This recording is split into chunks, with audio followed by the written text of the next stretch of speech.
Hello बच्चों, जैसे कि मैंने अपनी लास्ट वीडियो में कहा था कि मेरी नेक्स्ट वीडियो क्वाड्रेटिक चैप्टर की होगी। जैसे मैंने बेसिक को पार्ट्स में डिवाइड करके पढ़ाया, as it is quadratic equation को पार्ट्स में डिवाइड करके पढ़ाऊँगा। तो बच्चों, आप सभी के लिए क्वाड्रेटिक इक्वेशन चैप्टर पार्ट 1 लाया हूँ। क्वाड्रेटिक इक्वेशन में सम फॉर्मूला का यूज़ होता है, जिनके बारे में मैं आपको बताऊँगा। तो चलो बच्चों, let's start the quadratic equation chapter part 1।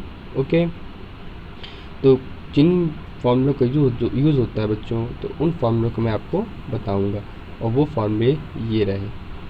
ठीक है, जैसे पहला फार्मूला ए प्लस बी का होल स्क्वायर। ओके, और ए प्लस बी का होल स्क्वायर क्या होता है? जैसे पहला फर्स्ट फार्मूला ये है ए प्लस बी का होल स्क्वायर। वो फार्मूला होता है A square plus B square plus 2ab, and the next one is A minus B का whole square. The formula is A square plus B square minus 2ab। Okay, तो बच्चों से याद रखिएगा, जब ए प्लस बी का फॉर्मूला होता है तो पूरा प्लस में होता है फॉर्मूला। ठीक है, जब ए माइनस बी का होल स्क्वायर होता है तो लास्ट वाला टर्म निगेटिव होता है। Okay, the last one is A square minus B square equals to होता है ए प्लस बी यानी ब्रैकेट में ए माइनस बी। ओके, इन फॉर्मूलों का बच्चों यूज़ क्वाड्रेटिक चैप्टर में नहीं, नेक्स्ट चैप्टर में भी बहुत अच्छी तरीके से होता है। ओके, अब आगे क्वाड्रेटिक चैप्टर को स्टार्ट करने से पहले उसके बारे में कुछ बताता हूँ। ठीक है, क्वाड्रेटिक इक्वेशन होता क्या है। अब क्वाड्रेटिक इक्वेशन की बात करें तो क्वाड्रेटिक इक्वेशन जो होता है उसमें x की मैक्सिमम पावर बच्चों 2 होनी चाहिए। अगर उसमें x की मैक्सिमम पावर 2 है तभी वो इक्वेशन क्वाड्रेटिक इक्वेशन है, अदरवाइज वो क्वाड्रेटिक इक्वेशन नहीं होगी। ओके बच्चों, जैसा अभी देख सकते हैं X square plus B x plus C equals to 0 है, जिसमें देखिए x की मैक्सिमम पावर 2 है, x की मैक्सिमम पावर 2 है, तभी इस इक्वेशन को क्वाड्रेटिक इक्वेशन कहा गया है। ओके, और इसके फैक्ट के बारे में जान लेते हैं। तो बच्चों, इसके फैक्ट में हम कहते हैं एक्स स्क्वायर का कोफिशिएंट कभी 0 नहीं हो सकता। इट मीन्स एक्स स्क्वायर का कोफिशिएंट यहाँ पे क्या है, एक्स स्क्वायर का कोफिशिएंट यहाँ पे a है, तो a does not equal to 0। तो बच्चों, कोफिशिएंट के बारे में बता दूँ, जो x के साथ मल्टीपल में होते हैं वो कोफिशिएंट होते हैं। जैसे मैं कह दूँ कोफिशिएंट ऑफ x, तो आप कहोगे b है सर। मैं कह दूँगा एक्स स्क्वायर कोफिशिएंट क्या है, तो देखिए एक्स स्क्वायर a है तो वो a होगा, c के साथ कोई x तो लगा नहीं है, तो ये बच्चों ये कांस्टेंट टर्म हो जाता है। कौन सा टर्म? कांस्टेंट टर्म हो जाता है, जिनके साथ x में लगा होता है। ओके, अब इनके बारे में इनको हम a और b c की वैल्यू कैसे निकालते हैं, इसको कंपेयर करना बताते हैं आपको हम। तो कंपेयर कैसे करते हैं, तो कंपेयर जो ये देखिए, अब इक्वेशन हमें ये लिखी है कि 2x square plus 5x plus 3। Okay, तो ये लिखी equation 2x square plus 5x plus 3। अब देखिए इसको क्वाड्रेटिक इक्वेशन से कंपेयर करेंगे तो क्वाड्रेटिक इक्वेशन क्या होती है हमारी, होती है A X square plus B x plus C equals to 0। इससे कंपेयर करेंगे तो देखिए यहाँ पे एक्स स्क्वायर के साथ क्या है, एक्स स्क्वायर का मल्टीपल इक्वेशन में गिवन इक्वेशन में 2 है, और हम लोग की जो क्वाड्रेटिक इक्वेशन होती है उसकी ए होती है, तो यहाँ से ए कंपेयर होता है, ए की वैल्यू जो 2 होती है। अब नेक्स्ट वन देखेंगे तो एक्स के साथ मल्टीपल में क्या है, 5 है, और हम लोग क्वाड्रेटिक इक्वेशन में क्या होती है, बी, तो यहाँ से कंपेयर करेंगे तो बी की वैल्यू 5 होती है, और यहाँ सी कांस्टेंट टर्म है तो सी के साथ 3। बच्चों याद रखना, जब भी कंपेयर करेंगे तो विद साइन करेंगे, विदाउट साइन नहीं। जैसे इसमें प्लस लगा हुआ है 2 के साथ, तो यहाँ पे प्लस ए प्लस का 2, प्लस 5 तो बी भी प्लस का 5, सी 3 तो प्लस का 3। ये बच्चों आप याद करिएगा, ठीक है, कि विद साइन कंपेयर करते हैं। ठीक है, अब नेक्स्ट कंपेयर कर बताते हैं, जैसे हमारी ये है। ठीक है बच्चों, तो देखिए हमारी जो इक्वेशन दे रखी है ये, वो दे रखी है 4x square plus 64 equals to 0। Okay, अब इसे कंपेयर करते हैं X square plus B x plus C equal to 0 से कंपेयर करते हैं। तो अब देखिए यहाँ पे a की वैल्यू क्या है, a की वैल्यू यहाँ पर एक्स स्क्वायर की वैल्यू 4 है, यहाँ पर भी एक्स स्क्वायर की वैल्यू a है, तो यहाँ से कंपेयर करेंगे तो a की वैल्यू हमारी 4 हो गई। अब देखिए इस टर्म में हमारा b तो अननोन है, b तो है नहीं यहाँ पे। जब b नहीं है तो b की वैल्यू 0 लेंगे, जब कुछ वैल्यू नहीं होती है तो हम लोग 0 लेते हैं। ठीक है, अब यहाँ देखेंगे c की वैल्यू यहाँ पे बच्चों 64 है। ठीक है, तो a की वैल्यू 4, c की वैल्यू 4 और b की वैल्यू 0। ओके, अब नेक्स्ट देखेंगे लास्ट इक्वेशन को कंपेयर करेंगे तो देखेंगे ये, इसको कंपेयर करेंगे तो बच्चों हमारी इक्वेशन है 3x square minus 5x equals to 0। Okay, क्या है 3x minus 5x equal to 0। तो यहाँ से हम कंपेयर करेंगे तो a की वैल्यू 3 है बच्चों। अब देखिए यहाँ पे c का टर्म गायब है, जो यहाँ पे c का टर्म साथ में होना चाहिए था वो नहीं है। ओके, तो बच्चों यहाँ पे क्या करेंगे, तो c का टर्म नहीं है, जैसे ऊपर वाले में बताया था कि ऊपर वाले में b का टर्म नहीं था, b का टर्म ऊपर नहीं था ना, इस वाली इक्वेशन में b का टर्म नहीं था तो हम लोग 0 लेते थे, 0 लिए। अब इसमें c का टर्म नहीं है तो c क्या लेंगे, 0। अब देखिए यहाँ पे b की वैल्यू देखेंगे तो b की वैल्यू यहाँ पे क्या है, माइनस आ रही है, तो b की वैल्यू -5। ऐसे इसको कंपेयर करते हैं। ओके, तो कोई दिक्कत, आप देख सकते हैं कि क्वाड्रेटिक इक्वेशन क्या होती है, वो हमारी क्वाड्रेटिक इक्वेशन होती है x square plus B x plus C equals to 0, ठीक है। और a does not equal to 0, b 0 and c 0 हो सकते हैं। ओके, अब फर्स्ट में जब कंपेयर किया मैंने 2x square plus 5x plus 3 equals to 0, तो a square plus B x plus C से कंपेयर करेंगे तो यहाँ पे a की वैल्यू 2, b की वैल्यू 5, c की वैल्यू 3, विद साइन बच्चों कंपेयर करना। Second 4x square plus 64 equals to 0, तो यहाँ पे देखिए X square plus B x plus C equals to 0 compare किया तो a की वैल्यू 4, यहाँ पे b की वैल्यू तो है नहीं तो b की वैल्यू 0 लेंगे, c की वैल्यू है तो c की वैल्यू कंपेयर कर ली। अब देखिए सेकंड क्वेश्चन में b 0 हो गया, ठीक है, बट a अभी a नहीं 0 किसी में हुआ। थर्ड में देखते हैं 3x square minus 5x equals to 0, a equals to 3, b equals to -5 and c equal 0, क्योंकि c टर्म नहीं था। अब देखिए थर्ड वाले में c 0 हो गया, सेकेंड वाले में b 0 हो गया, ठीक है, और a किसी में 0 नहीं हुआ इसीलिए, ठीक है। और बच्चों ये बता दें कि a 0 क्यों नहीं होता है, तो बच्चों a 0 इसलिए नहीं होता है कि अगर a 0 हो गया, अगर जस्ट सपोज मैंने कह दिया कि ये इसलिए इसको रफ कर लेते हैं यहाँ से, मैं बताऊँ कि अगर a जो है 0 हो गया, अगर a 0 हो गया तो आप a की वैल्यू सब्स्टिट्यूट कर देंगे इस जगह। अब यहाँ पे 0 जैसे पुटअप करेंगे तो 0 पुटअप करने में आपको पता है कि 0 से किसी को मल्टीप्लाई करें तो पूरा 0 बन जाता है 0 बन गया। अब 0 बन गया तो यहाँ पे अब इस इक्वेशन में ये इक्वेशन बची, अब इसमें x की मैक्सिमम पावर तो 2 बची नहीं, अगर x की मैक्सिमम पावर 2 बची नहीं तो ये इक्वेशन हमारी क्वाड्रेटिक इक्वेशन नहीं होती है। ओके बच्चों, इसलिए हमारा a कभी भी 0 नहीं हो सकता। ओके बच्चों, अब आ जाते हैं सम्स में। ओके बच्चों, सम्स की बात करें तो जो मैंने पहला सम्स ट्राई किया है या बताया है, आपको बताने के लिए रेडी किया है, वो है आपका एग्जाम्पल नंबर फर्स्ट। वो क्या कहता है, वो कहता है check whether the following question, वो कहता, सॉरी बच्चों, वो कहता है check whether the following are quadratic equation or not. वो कहता है check whether the following are quadratic equation or not, मतलब हमको बताना है इस इक्वेशन को सॉल्व करके ये हमारी क्वाड्रेटिक इक्वेशन है कि नहीं। चलिए बच्चों इसको सिंप्लीफाई करते हैं। जैसे जब इसको हम सिंप्लीफाई करेंगे तो देखिए यहाँ पे क्या है, जैसे मैंने अभी जो 3 फॉर्मूले लिखाए थे उन 3 फॉर्मूले से एक फॉर्मूले को यूज इसमें होगा, ठीक है, इसमें होगा। आप देख सकते हैं लिखा है x-2 का होल स्क्वायर, तो x माइनस मतलब a माइनस बी का होल स्क्वायर। अब a माइनस बी का होल स्क्वायर क्या होता है, a माइनस बी का होल स्क्वायर होता है a square plus B square minus 2, a यहाँ पे x है तो x आ गया, b यहाँ पे 2 है तो 2 आ गया, प्लस 1, और एज इट इज को नोट डाउन कर लिया हमने। ओके, अब नेक्स्ट देखेंगे तो एक्स स्क्वायर प्लस 4, ठीक है, आपने देखा इस चीज़ को यहाँ पे। इसके बाद जो होगा ये एक्स स्क्वायर, ये नोट डाउन हो गया 4। अब देखिए 2 इंटू 2 क्या हो गया 4, माइनस का 4x प्लस का 1, और ये एज इट इज मैंने नोट डाउन कर दिया 2x माइनस 3। ओके बच्चों, 2x माइनस 3 मैंने as it is note down कर दिया। अब देखिए, अब हम बता रहे हैं आपको कि उसके बाद क्या होगा कि आगे देखिए एक्स स्क्वायर था तो मैंने एक्स स्क्वायर लिखा, ये देखिए ये 4 और ये 1 ऐड हो गया 5 हो गया। ओके, ये -4x as it is note down कर लिया, और जो RHS साइड लिखी तो वो 2x minus 3 as it is note down कर ली। अब देखिए बच्चों एक प्रॉपर्टी कि जब कभी भी आप किसी भी इक्वेशन को आपस में इंटरचेंज करेंगे, मतलब उनकी पोजीशन को एक जगह से दूसरी जगह, मेरा कहने का मतलब है कि RHS से अगर आप उसको LHS ले जाएं या LHS से RHS ले जाएं तो वो जाएंगे तो भाई, बट जब भी वो जाएंगे अपने साइन अपोजिट करते हुए जाएंगे। जैसे आप देखिएगा ये कि मैंने ये 2x को इस साइड लाया, 2x इस टाइम साइन पॉजिटिव है, जैसे मैंने इसको RHS से LHS साइड लाया तो देखिए वो निगेटिव हो गया। अब देखेंगे -3 को भी मैं RHS से LHS साइड ले जा रहा हूँ, तो ये माइनस का 3 है। जैसे यहाँ पे आया RHS LHS साइड में, तो देखिए साइन अपोजिट, मतलब माइनस से प्लस हो गया।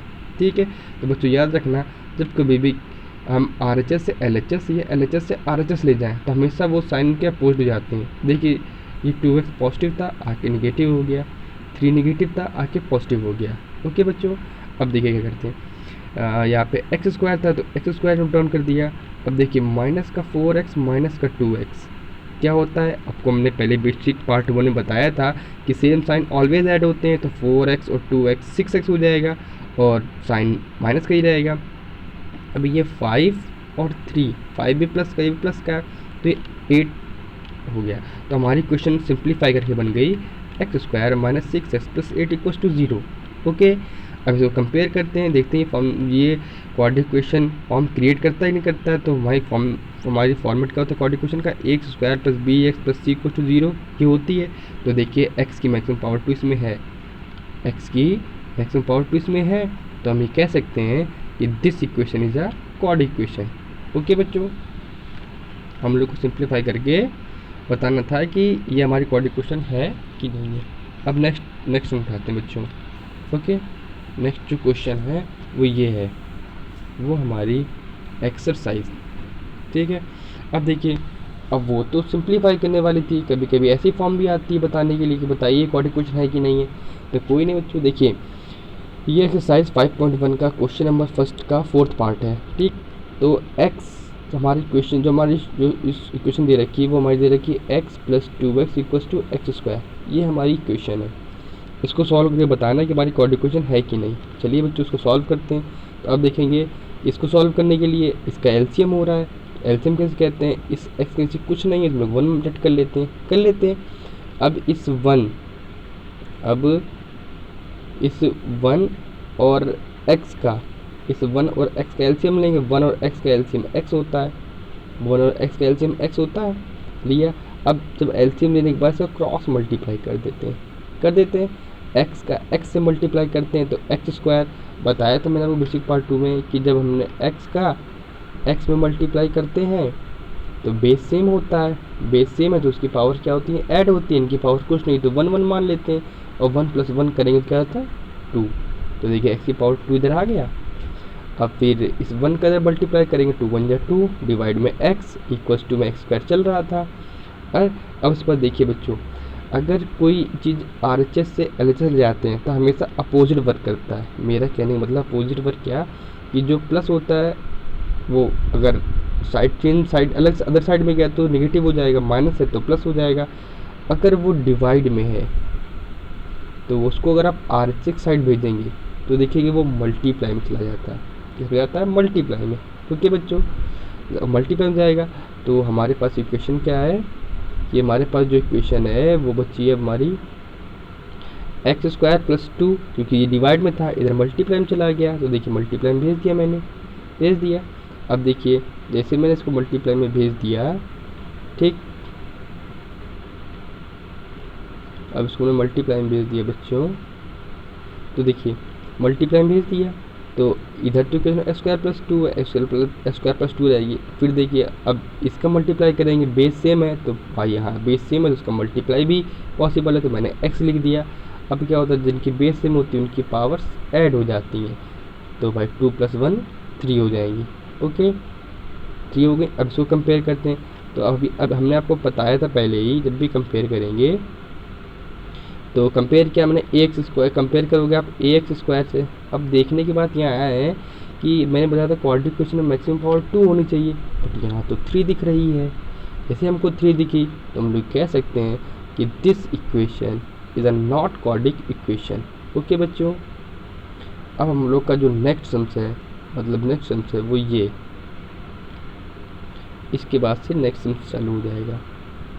ओके बच्चों, इसके बाद से ये आपका स्टेटमेंट कह रहा है नेक्स्ट क्वेश्चन का, वो कह रहा है in each of the following determine whether the given number are root of given equation or not. अब हमको बताना है, ओके, हमको क्या बताना है, ये बताना है कि ये जो हम लोग के रूट्स दे रखे हैं, ये जो रूट्स दे रखे हैं बच्चों, जो √2 एंड -3 दे रखा है, इसको बताना है कि ये इसका इस इक्वेशन के रूट्स हैं कि नहीं। तो इनके बताने ऐसे बताने के क्या करते हैं बच्चों, सबसे पहले ये जो 2 है, इस 2 को इस इक्वेशन में सब्स्टिट्यूट करते हैं x की जगह पे, ओके। और इस -3 को फिर इसके बाद इस -3 को सब्स्टिट्यूट करेंगे x की जगह पे। अगर ये दोनों इक्वेशन सॉल्व करने पर 0 0 इक्वल साइड हो गई तो इसके रूट्स हैं। अगर सॉल्व होने पे 0 बन रहे हैं तो इसके रूट्स हैं, तो अगर नहीं बन रहे हैं तो इसके रूट्स नहीं है, ओके। तो चलो बच्चों सॉल्व करके मैं आपको बताता हूँ। जैसे हमारी क्वेश्चन क्या है, पहले मैं 2 को सब्स्टिट्यूट कर रहा हूँ, ओके। तो देखिए हमने क्वेश्चन लिखा है x² - 5x + 6 = 0 और हमको 2 को सब्स्टिट्यूट करना है।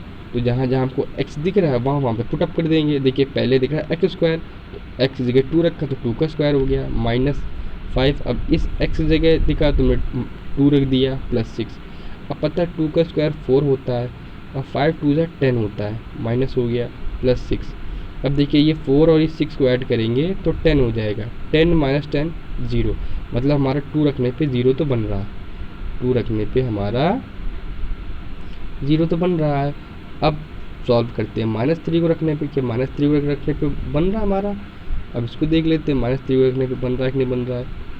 अब देखिए जैसे मैं अब पुटअप करेंगे -3 को, जैसे -3 को हम पुटअप करेंगे तो देखिए क्वेश्चन क्या हमारी x² - 5x + 6। तो अब देखिए -3 है तो -3 का स्क्वायर हो गया, x² था तो x की जगह -3 पुट करना था तो -3 का स्क्वायर, -5 x की जगह -3 + 6 = 0। माइनस का स्क्वायर पॉजिटिव होता है, 3 का स्क्वायर 9, ठीक, माइनस इंटू माइनस प्लस, 5 3 ज़ा 15, ओके, और +6। अब देखिए इनको ऐड करेंगे तो 15 + 9 + 6 आपका 30। ये हमारा 0 के इक्वल नहीं है, तो हम 0 के इक्वल नहीं है, जबकि रूट्स लाने के लिए हमारे 0 दोनों होने चाहिए थे, ठीक है। अब 0 नहीं है तो ये हमारे रूट्स नहीं है इस इक्वेशन के, ओके बच्चों। इस तरीके से ये सब किए जाते हैं रूट्स वाले में। जैसे क्वेश्चन बोलेगा, आपका एक बार रिवाइज करा दूँ कि in each of the following determined by that the given number are root of the given equation or not. तो इक्वेशन दे देखे थे x² - 5x + 6 = 0, तो 2, -3, तो पहले 2 को सब्स्टिट्यूट करेंगे, देखेंगे 0 बन रहा था। जैसे -3 को पुटअप किया तो ये हमारा 0 नहीं बन रहा था। तो ये जो इक्वेशन जो रूट्स हैं इस इक्वेशन को सेटिस्फाइड नहीं कर रहे हैं, ओके बच्चों। अब नेक्स्ट क्वेश्चन की बात करें तो नेक्स्ट क्वेश्चन जो है ये, ओके बच्चों, ये भी आपके एक्सरसाइज के 4th का 1 है। तो बच्चों सेकेंड और थर्ड जो उसमें सम्स है वो सेम है, इसलिए मैंने इसको नहीं बताया। अगर आपको कोई प्रॉब्लम हो सॉल्व करने पे तो आप मुझको ज़रूर बताना, ओके। जैसे देखिए सेकेंड कह रहा है इफ़ -1/2 या solution of the equation 3x² + 2kx - 3 = 0, find the value of k, okay, find the value of k, इसको बताना है। अब इसको सॉल्व करके बताना है बच्चों। तो ये देखिए सबसे पहले हमने क्या किया, ये किया कि हमने इक्वेशन लिखी 3x² + 2kx - 3 = 0 = 1। जब किसी की सॉल्यूशन है, जब इसमें सॉल्यूशन है, बोल रहा है कि if -1/2 is a solution of this equation, तो मतलब हमें x जगह -1/2 पुटअप करना है। जैसे मैंने x जगह -1/2 पुटअप किया, ठीक है, यहाँ देखिए ये पुटअप किया, इसके फिर इधर पुटअप किया -3, ठीक है। आपको पता है कि माइनस का स्क्वायर क्या होता है, माइनस का स्क्वायर प्लस होता है, 1 का स्क्वायर तो 1 हो जाएगा, 2 का स्क्वायर 4। अब देखेंगे ब्रैकेट लगा दिया इधर में, ठीक है, ये ब्रैकेट लगाया तो 2 × -1/2, तो 2 से 2 कट जाएगा, ये माइनस का k बचेगा, ओके। ये -3 = 0। अब सॉल्व करेंगे आगे तो देखेंगे तो 3 बन जा 3/4 बन गया, माइनस और प्लस का मल्टीप्लाई करेंगे तो माइनस हो गया, -3 = 0, ओके। अब नेक्स्ट चलते हैं, इसको सॉल्व आउट करते हैं। इसको सॉल्व आउट करेंगे बच्चों तो क्या होगा, तो हमारी इक्वेशन बनेगी 3/4 माइनस ये माइनस और प्लस हो जाएगा -k -3 = 0, ओके। अब इसको सॉल्व आउट करेंगे तो हमेशा जब भी किसी की वैल्यू निकाली जाती है, हमेशा जब भी किसी की वैल्यू निकाली जाती है उसको पॉजिटिव में रखा जाता है। जैसे हमें k की वैल्यू निकालनी है, देखिए k यहाँ पे निगेटिव है तो y निगेटिव है। अब इसको पॉजिटिव करना है तो आपको पता है कि जब किसी वैल्यू को दूसरी जगह ट्रांसफ़र करते हैं, मतलब LHS से RHS में ले जाएंगे तो वो अपोजिट साइन के हो जाते हैं, मतलब ये माइनस है, इस साइड जाएगा, के इस साइड जाएगा तो पॉजिटिव हो जाना चाहिए। देखिए मैंने इस के को इस साइड ले आया, देखिए मैंने इस के को इस साइड लाया तो ये माइनस इधर, ये देखिए पॉजिटिव हो गया। अब आपका बचा 3/4 -3। अब इसको सॉल्व करेंगे तो वही तरीका, एलसीएम लेके करना तो 1, 4 और 1 का एलसीएम 4 होता है। उसके बाद क्रॉस मल्टीप्लाई, 3 1 जा 3 और 4 3 जा 12, 3 1 जा देखिए 3 और 4 3 जा 12 हो गया। 3 1 जा 3 और 4 3 जा 12 आपका हो गया बच्चों। ठीक है, उसके बाद देखिए अब आपको सॉल्व करना है तो 3 इस टाइम पॉजिटिव है, 3 पॉजिटिव का साइन है, पॉजिटिव का साइन है, ये -12 तो आपको पता है पोजिशन ऑलवेज सब्सट्रैक्ट, 12 में 3 गया 9, लेकिन कंपेयर करेंगे तो 12 बड़ी है 3 से, तो 12 का साइन माइनस है तो इधर माइनस, तो आपकी के की वैल्यू हो जाएगी -9/4। तो ये आपका हो जाएगा आंसर बच्चों। तो बच्चों अभी मैंने इसके कुछ क्वेश्चन लगवाए हैं, आप यहाँ तक क्वेश्चन ट्राई करना, अगर उसके आगे किया जाए तो ट्राई करना, अगर आपको नहीं आते हैं तो कमेंट सेक्शन में ज़रूर बताना, मैं उसको ज़रूर बताऊँगा। ओके बच्चों, ठीक, आप लोग ज़्यादा से ज़्यादा सम्स लगाना ट्राई करना, कोई दिक्कत हो आप मुझको कमेंट बॉक्स में टाइप करिए, जिस क्वेश्चन में प्रॉब्लम हो उसको मैं सॉल्व करके आपको दूंगा। ओके।